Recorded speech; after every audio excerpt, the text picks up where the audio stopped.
Okay, welcome back. This is part two of the lecture on process for the junior seminar. And when we last left off, we were talking about the Surrealist movement and their way of approach, which was a almost like a completely open to random process approach to process, and how that's very much a very process focused approach to process. Um, and we're going to talk a little bit more about some more art, but before we do, I need to give you a little bit of an understanding of sort of the context of artwork after like 1960. And so, first thing is the anti-form movement. The most important thing to understand there is the idea that um, there were a number of artists who were looking for ways to take the commodityness out of art, and one of the best ways to do that would be to reduce how much artwork would be a thing. Like if it becomes something that can't be bought and sold, then it can't be bought. Like if it can't be a physical object that stays still and can be handed from one person to another, then it can't be a thing that can be bought and sold.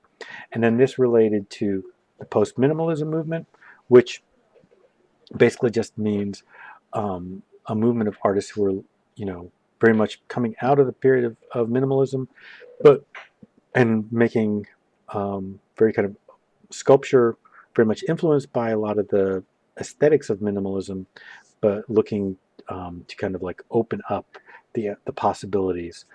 A good example of that would be Eva Hess. Process art would be having to do with artists who were making artwork that was very much about following a set process where they were very much designing a process and even more kind of narrowed down from that would be systems art. People like Saul LeWitt, where they're designing their process as like a set system with a set of rules, and that they have to follow that system. And the most extreme example of that is where Saul LeWitt would actually write out all his instructions, and then someone else would do the art. Um, so and lastly, relational art, which we'll get to. Some of these others, like generative systems art, um, is also might be touched on. But relational art, in terms of thinking about not just the process of the making of the art, but also the process of the whole artwork, the process by which art is received, and thinking about how to make that part of the process of the art, if that makes sense. So here are some examples of various artists who kind of fit into that category. And at first, many of them are their process in some ways, but probably would seem more product focused than others. Someone like Frank Stella, but Linda Benglis, definitely we start seeing more and more this kind of interest in kind of like following a set process. Some of her pieces are more anarchic and therefore also more kind of open process than others. And let's just for a moment skip this page and let's look at a few more, like Barry Lavatt. Barry Lavatt just died just like a week ago, I think. I was really sad to hear that. And in his pieces, you very much can see them being about a set process, like that they have to be made in a certain way, like the cleavers in the wall. They are an exact um, exact consequence of him following a set action. So it's the set action, the set process that is the important thing. Or someone like Francois Morellet, once again, where there's this kind of a set process of him trying to figure out like a way to arrange a certain organization of shapes or lines, and Saul LeWitt. And Saul LeWitt's line drawings, not all of them, but some of them are done were created to be done by other people, like where they would be a set of instructions that would be then sent to a museum or to a gallery, and so that he might make it in his studio, but then someone else would make it on site. So let's go back to that previous page now that we've seen all of those artists. Um, Another point I need to make is why focusing on process is so important. I've emphasized this at the start of the lecture, but I'm gonna say it again, right? So number one, every work of art has a process, right? Whether you're really focused on product or not, right? There's always going to be a process. You can't escape that. You can't make a work of art without having a process, a way to make that work of art.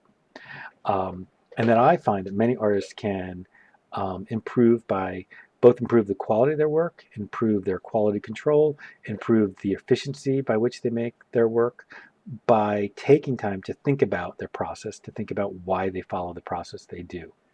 Um, right? Number three gets at that same point: greater efficiency, greater production, better quality control. For putting more emphasis on open-ended process can lead to covering more aesthetic ground because and this is really important for a young student to think about it, which is the most important thing you need to do is to get from whatever aesthetic place you're at right now to an aesthetic destination, right? So from A to B. And if you're too focused on product, then you're not really making a lot of development in terms of aesthetics. And so by taking a much more loose and open-ended approach to process, you sometimes can cover a lot more ground. And and here's the other thing is, which is that the balance between process and concept and product is something that each artist has to kind of understand for themselves and figure out for themselves. But often most young students start out overly biased towards product, more focused on product than they are on concept, and more focused on product than they are on process, and also more focused on concept than they are on process.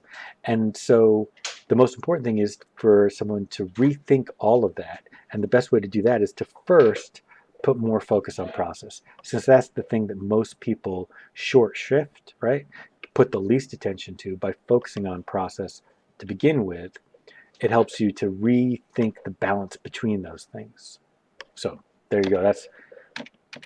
That's my thoughts. Um, we're going to go through a few more of these.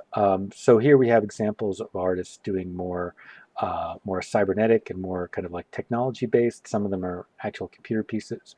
The Wen Ying Tsai piece in the center is an interactive piece where the wires quiver based on, I believe it's like the sounds that people make in the space. Like there's a sound recorder, and when people make sounds, then the wires quiver, and then the plates that are on top kind of shimmer and chime based on that.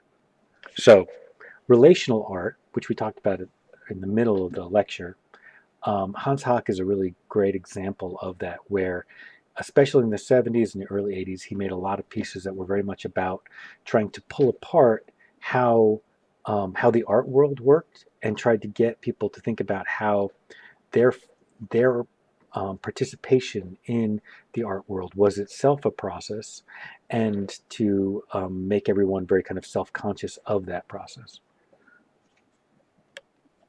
And for the last part of the lecture, from here on out, I'm mostly just going to be looking at some contemporary artists who I think make artwork in a very kind of process-focused way, some of whom we've already seen before.